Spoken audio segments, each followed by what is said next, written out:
안녕하세요, 현준입니다.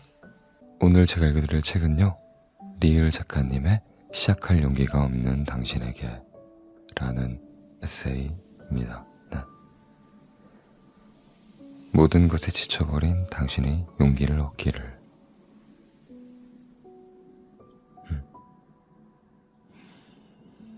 이 책을 읽는 동안 저는 많은 위로를 느낄 수가 있었고요. 힘든 가운데 내가 글을 씀으로써 나도 치유받고 그리고 힘든 사람들에게 위로를 전할 수 있었으면 좋겠다라는 생각으로 글을 쓴 것 같아요. 네. 그게 책 전반적으로 다 느껴져요. 그냥 글을 쓴 게 아니라 그 마음을 전하고 싶어하는 마음이 책에서 전 계속 느껴졌거든요. 한번 들어보시고 제가 좋았던 부분 읽어드릴 테니까 적어놨던 부분 들어주세요. 밖에서 바람이 엄청 부는데 들리실지 모르겠지만 아무튼 창문이 막 흔들리네요. 네, 읽어드리겠습니다. 시작할 용기가 없는 당신에게. 리을. 남을 의식하지 않는 법. 남을 의식한다는 건 나의 단점을 크게 생각한다는 것이다. 내가 나의 단점이나 부족한 점들에 너무 집중하고, 그래서 정작 장점들을 보지 못하고, 그로 인해 자존감이 떨어진다. 자신에게만 보이는 이런 모습들을 남도 알아챌까봐, 남도 알아볼까봐 걱정하고 두려워한다. 그래서 나는 남을 의식하지 않는 방법에 대해 질문을 받을 때마다 자신에 대해 어떻게 생각하는지를 떠올려보라고 한다. 그러면 대부분 제대로 답하지 못하거나 자신의 단점들을 이야기하고 못난 점들을 이야기한다. 내가 아는 누군가가 나를 사랑하고 좋아하는 건 그 사람의 선택이다. 나의 노력과는 그다지 상관이 없다. 어떤 사람에게 나는 아무것도 하지 않아도 사랑받는 반면에 또 어떤 사람에게는 내가 아무리 노력을 해도 사랑받지 못한다. 이건 나의 노력의 문제가 아니다. 그 사람의 선택의 문제이기 때문이다. 지금 당신 곁에 있는 사람들이 만약 당신의 엄청난 노력 때문에 당신을 좋아해주고 아껴주고 있는 거라면 그건 정말 잘못된 관계다. 나 스스로가 사랑받을 만한 사람이라고 생각하는 게 그게 중요하다. 그렇다면 이제 나를 사랑할지 말지는 내 몫이 아닌 타인의 몫이 된다.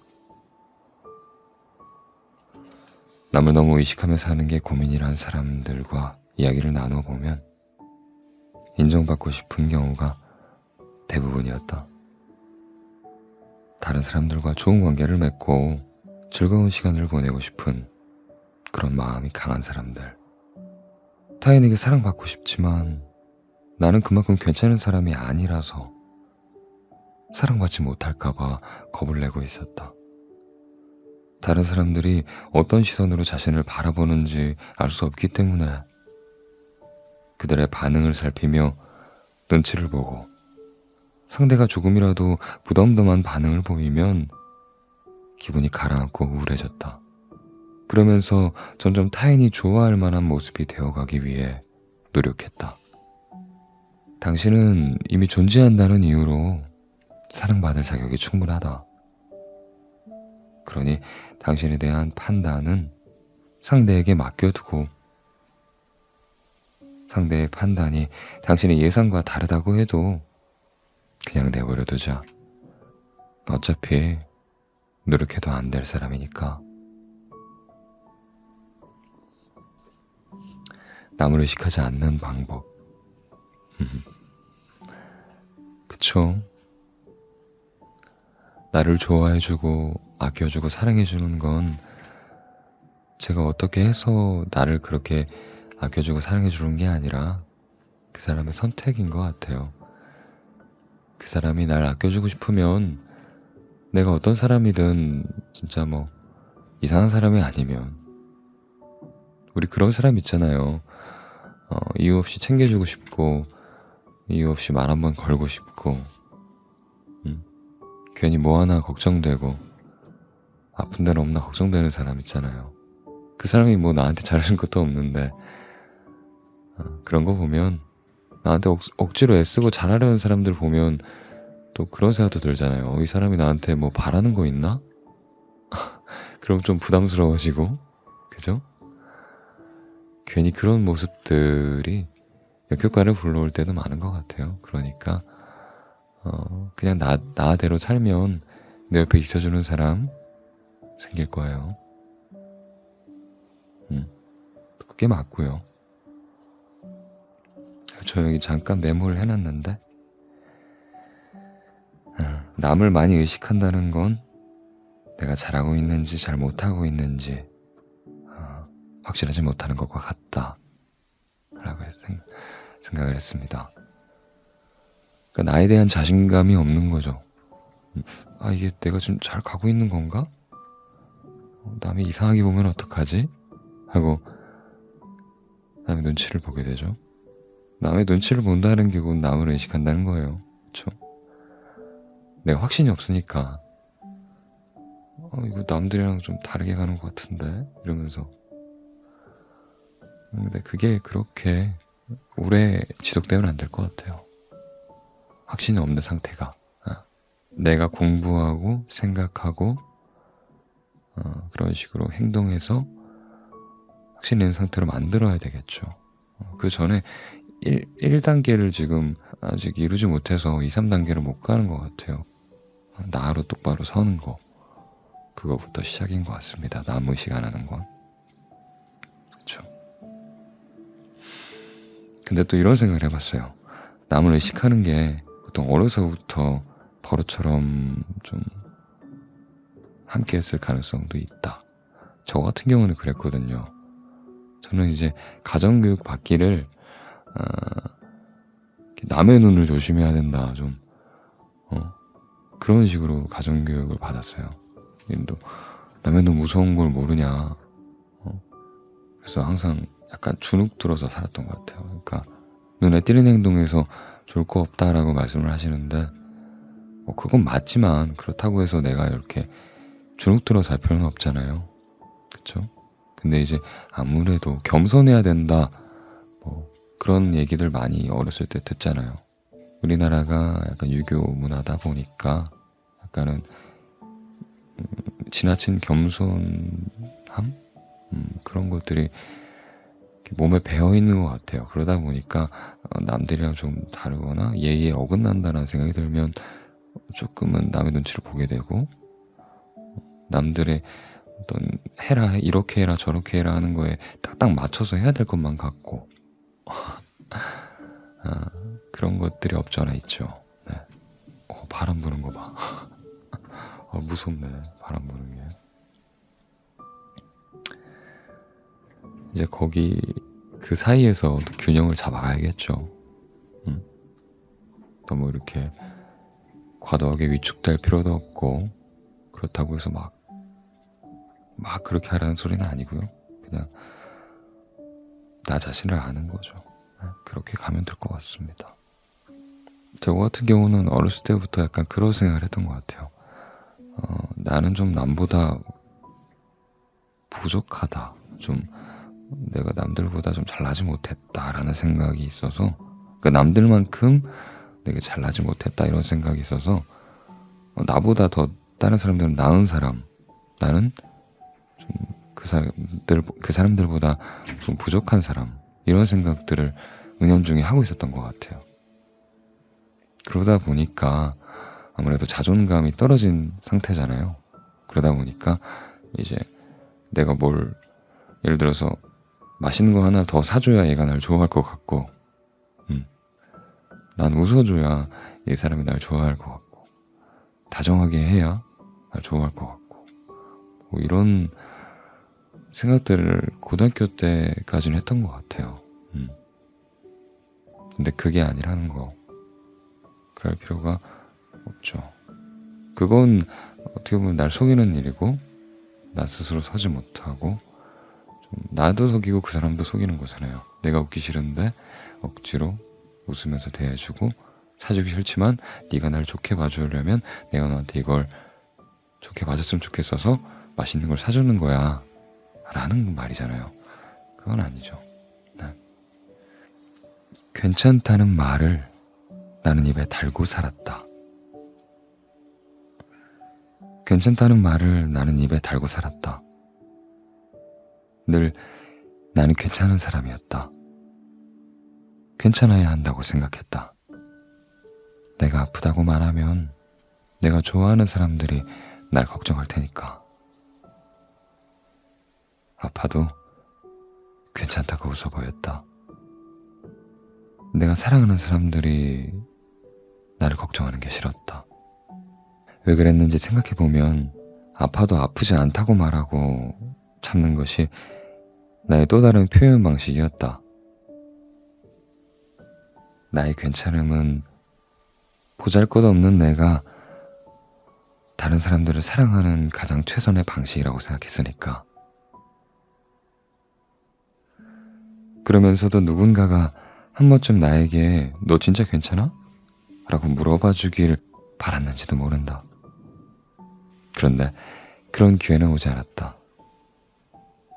그렇게 나는 항상 괜찮은 사람이 되어야 했다.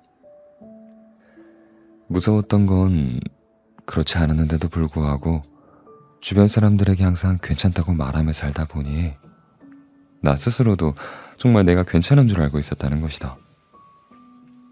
사실은 그리 괜찮지 않았는데 내가 했던 거짓말에 나조차 속아버렸다. 결국 내가 괜찮지 않다는 걸 깨달았을 때 삶은 망가질 대로 망가져 있었고, 그때는 이미 너무 늦었다고 생각했다. 그래서 난 글을 쓰기 시작했고, 그래 그동안 내가 품어왔던 것들, 아픔들, 그리고 가시들을 꺼내놓았다. 나의 상처를 서툰 방식으로 조금씩 바라봐주기 시작했다. 어디가 얼마나 아픈지, 왜 아픈 건지 스스로에게 물어보고 글로 썼다. 이런 시간들을 보내면서 내가 나의 상처를 알아봐주는 건 그때가 언제든지 절대 늦지 않다는 걸 깨달았다. 언제가 되었든 내가 날 알아봐주는 순간부터 새로운 삶은 시작된다고 스스로에게 알려주자. 내가 나의 아픔을 알아봐주는 건 그때가 언제든 늦지 않은 것이다. 언제가 되었든 내가 나를 알아봐주는 순간부터 새로운 삶이 시작되었다고. 그렇게 나 스스로에게 알려주자. 우리의 아픔은 결국 아름다운 꽃봉오리를 맺게 되어 있다. 괜찮지 않았지만 괜찮다고 말했던 그 수많은 시간도 결국 예쁜 꽃을 피우기 위한 양분이었다는 걸 이제는 안다. 지금의 나의 글들 역시 아픔에서 시작되고 피어났다. 이것들이 누군가에게 전달되어 새로운 꽃을 피울 거라고 믿어 의심치 않는다.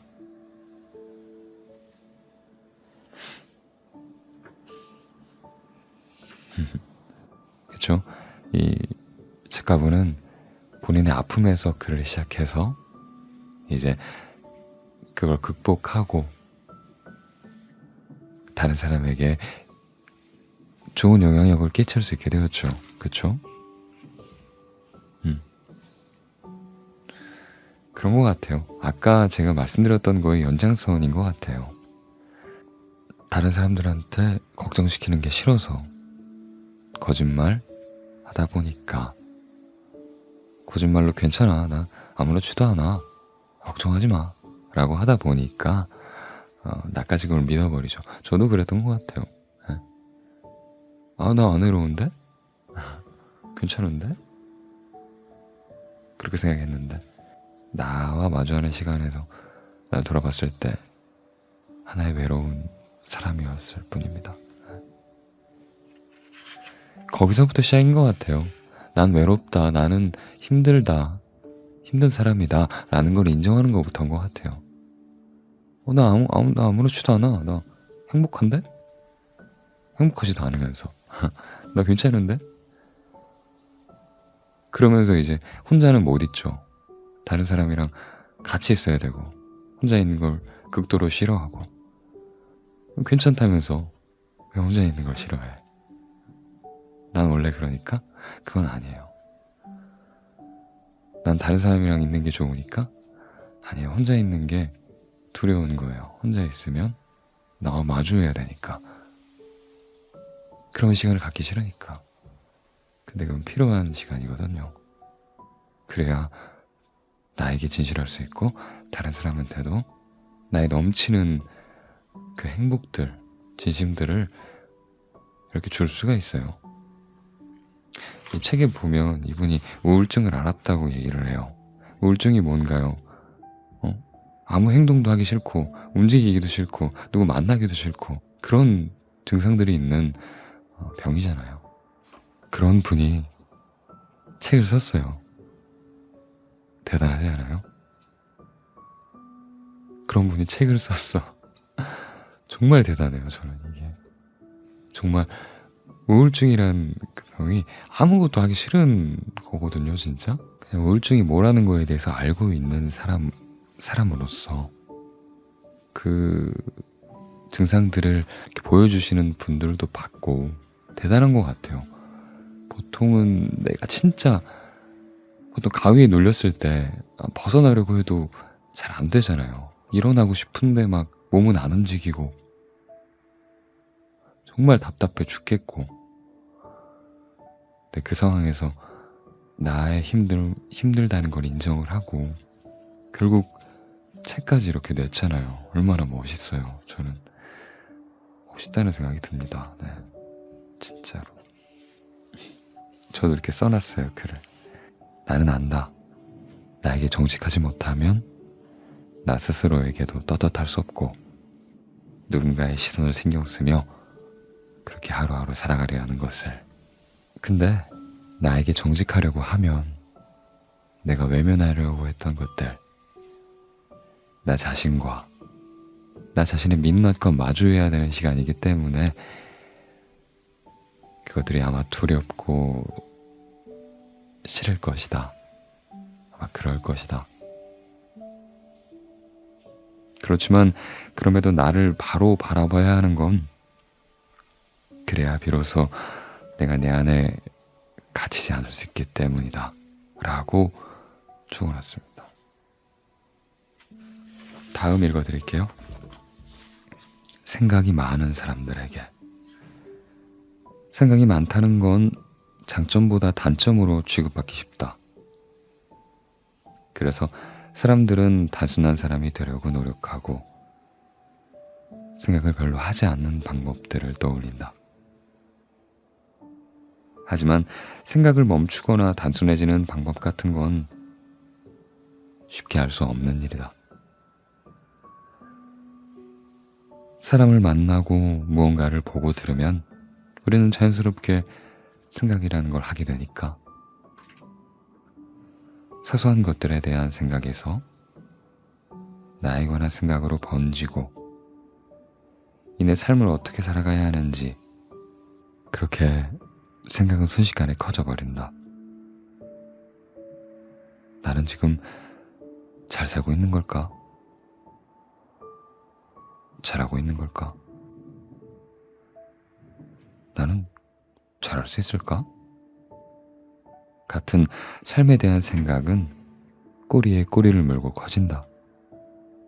하지만 언제부터인지 이러한 생각들을 털어놓고 이야기하는 것이 조심스러워졌다.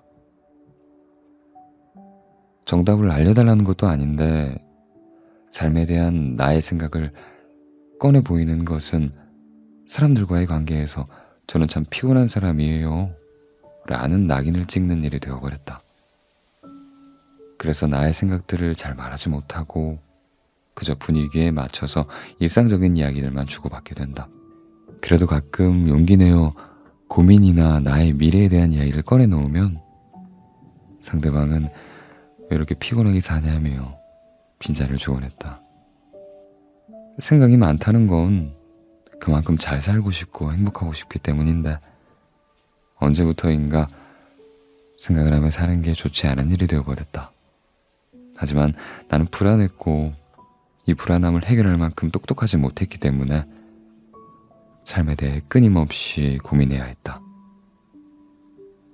삶의 방향을 잡기 위해 그렇게 많은 사람들을 만났지만 함께 고민하고 그렇게 그런 걸 나눌 수 있는 사람들은 쉽게 만날 수 있지 않았다.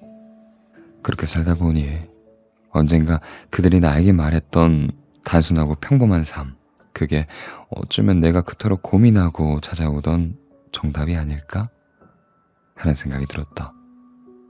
고민을 멈추고 평범하게 살려면 어떻게 해야 하냐고 물었을 때 그들은 나에게 필요할지도 모르니 자격증은 많이 따야 된다고, 최소한 몇 살까지는 취직을 해야 하고 결혼은 몇 살쯤에 해야 한다 라는 기준들을 말해주었다. 그렇게 살면 평범한 사람의 범주 안에 들 수 있다고 말해주었다. 나는 평범해지기 위해 다수의 사람들이 옳다고 말하는 삶을 따라했고 그들이 말하는 평범을 학습했다. 어느 날 우연히 꿈을 찾아 여행하고 있던 한 여행객을 만나게 되었다. 그 사람이 물었다. 당신의 꿈은 뭐냐고.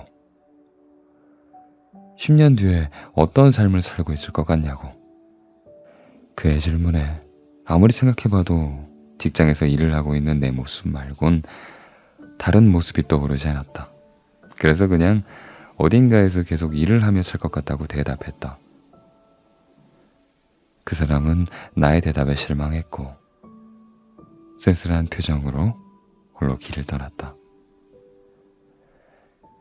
그 사람이 떠나고 나는 한참을 생각했다. 고민하지 않고 생각하지 않고 그렇게 평범하게 사는 삶이 안정적이고 좋은 삶일까? 이렇게 살아가는 것이 행복일까?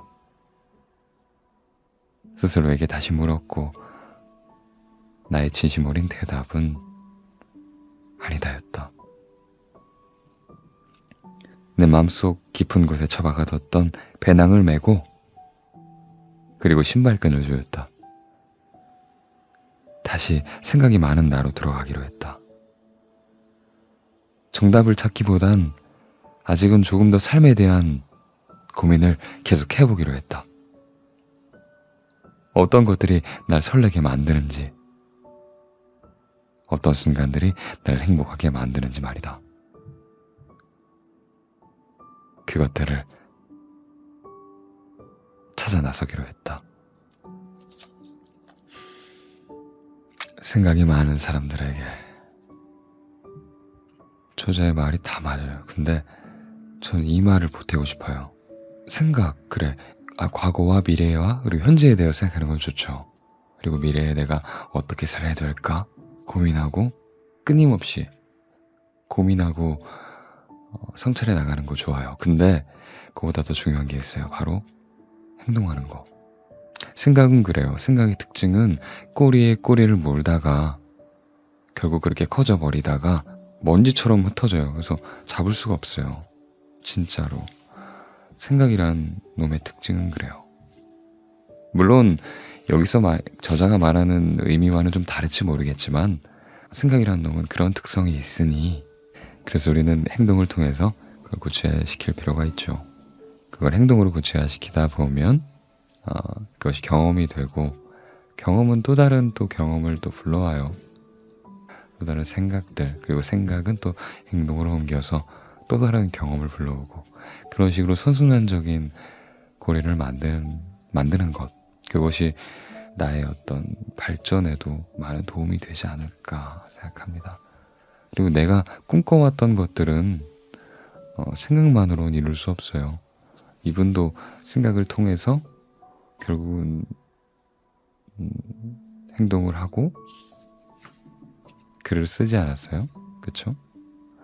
이런 것처럼 글을 쓰겠다라는 생각은 누구나 할 수 있죠. 글 한번 써보고 싶다.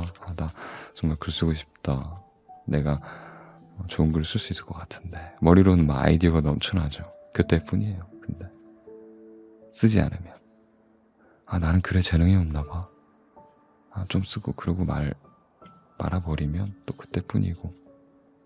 하지만 또 거기서 한번 써보면 거기서 또 느끼는 바가 있어요. 경험치가 좀 상승을 하죠. 또 며칠 뒤에 또 써보고 거기서 뭐 느끼는 바가 없다라고 해도 그 쓴 글은 남잖아요. 그쵸? 나중에 그걸 다시 보게 됐을 때 갑자기 또 글을 쓰고 싶다는 생각이 들 수도 있어요. 그건 모르는 겁니다. 네. 정말 몰라요. 하지만 생각은 남지 않아요. 내가 그런 생각을 했었어? 라고 생각할걸요? 나중에 글을 읽어보면. 유독 삶이 버겁다고 느껴질 때, 나에게만 중력이 더 크게 작용하는 것 같은 날이 있다. 삶의 무게가 너무 무거워 한 걸음 한 걸음 내딛는 게 너무 힘든 그런 날. 그런 날이면 똑바로 걷는 게 힘들어 비틀거린다. 금방이라도 울음이 터질 것 같아 고개를 숙이고 입술을 꽉 깨문다. 이런 내 모습을 들키고 싶지 않아서. 한편으로는 누군가가 이런 날 알아주기를 간절히 바란다. 하지만 볼품없는 나에게 관심을 줄 사람은 어디에도 없다는 생각. 그 생각이 밀려 들어오면 나는 더 초라해지고 비참해진다. 이런 내 모습을 다른 사람들과 비교하기 시작한다. 다들 참 잘 사는구나. 난 이렇게 힘든데. 얘는 또 여행 갔네. 저번에도 간 것 같은데.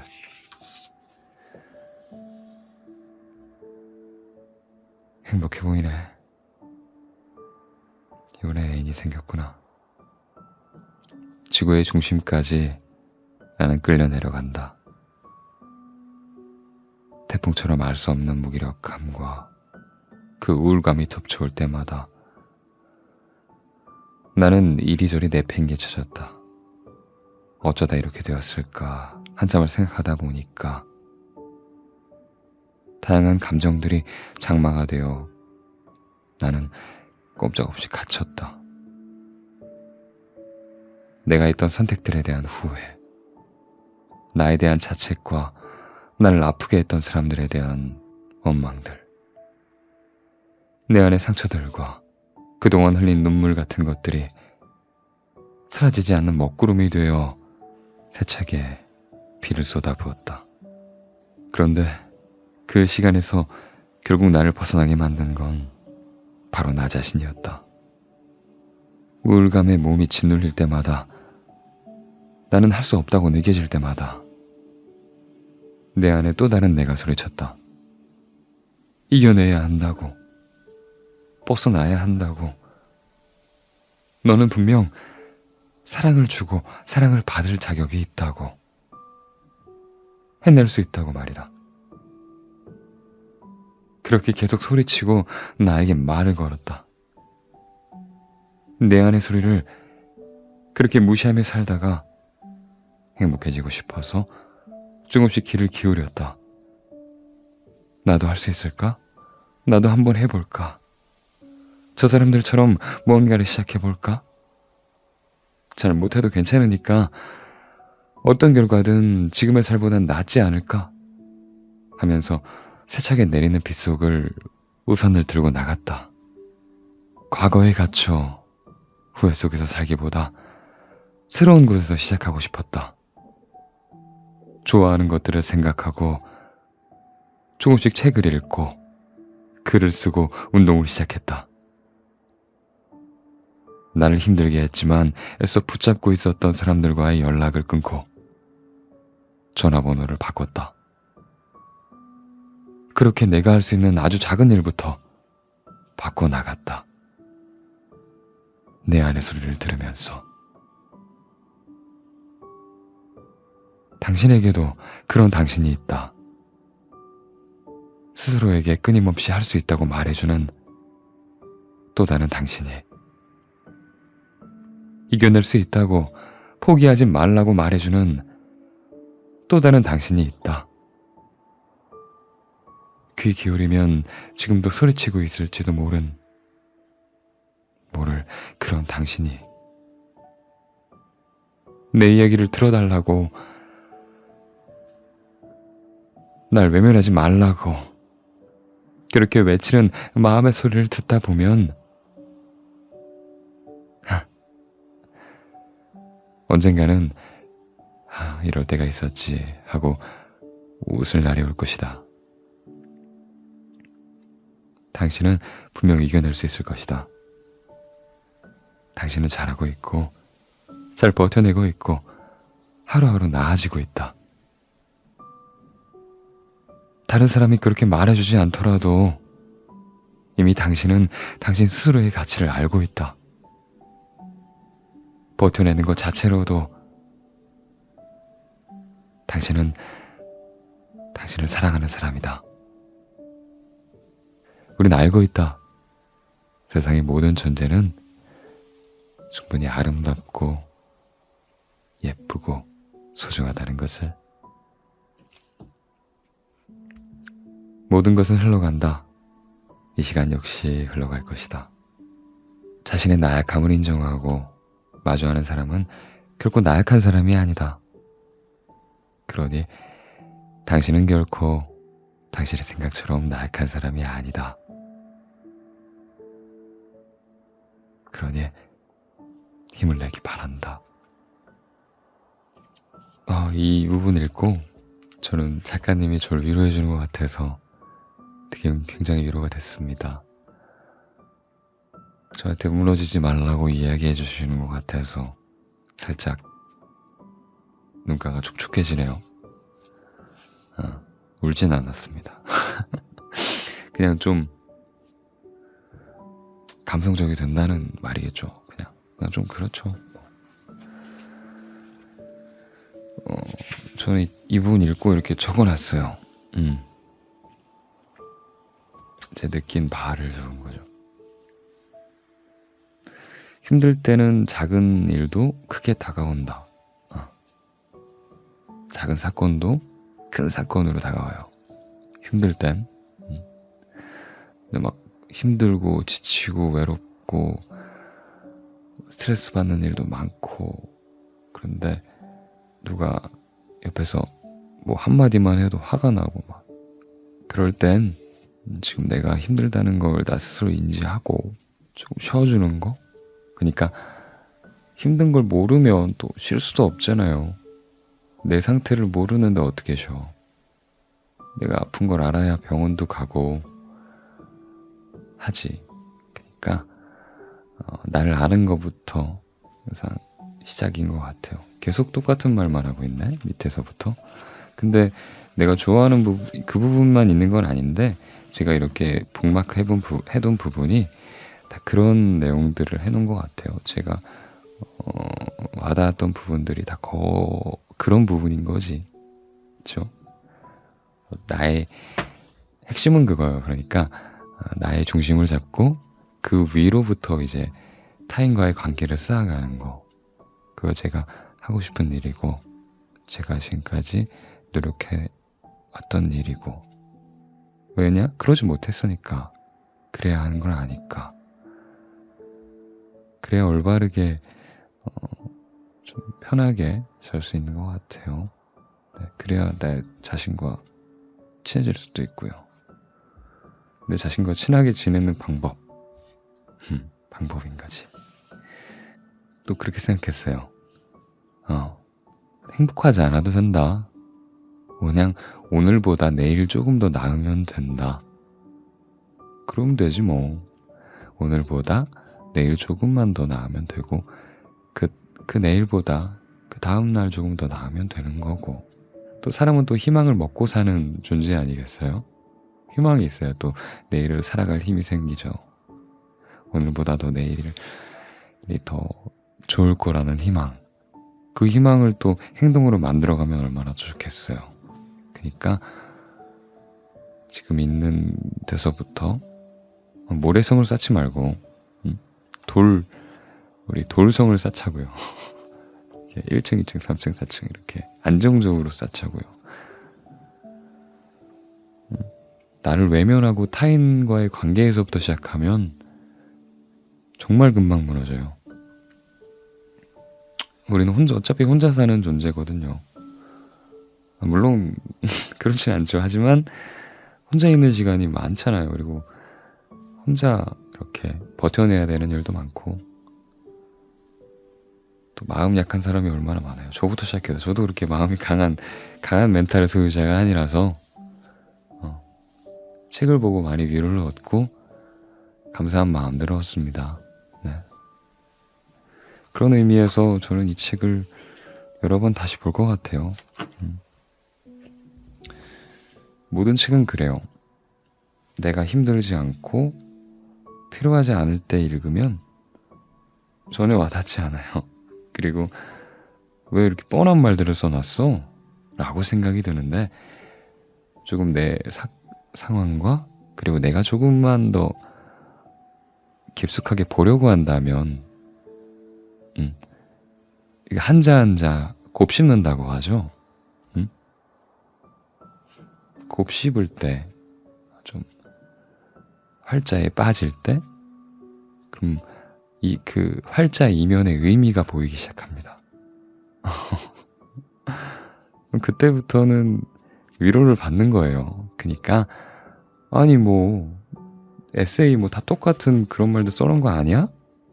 뭐 문체만 다르고 다 뭐 거기서 거기 아니야? 라고 말씀하시는 분들도 있을 텐데, 그 견해 차이인 거죠. 그리고 조금만 언젠가는 힘든 날이 없을 수가 없을 거예요. 안 좋은 일이 생기고. 근데 그럴 때 미리 준비해두지 않은 사람은 힘들 때 금방 무너집니다. 아무튼 저는 많은 위로를 받았고 앞으로도 더 열심히 살아갈 거예요. 그리고 오늘보다 나은 내일을 위해 우리가 힘내자고요. 안녕. 안녕 이거지. 이거 화이팅 이거. 화이팅. 안녕. 갈게요.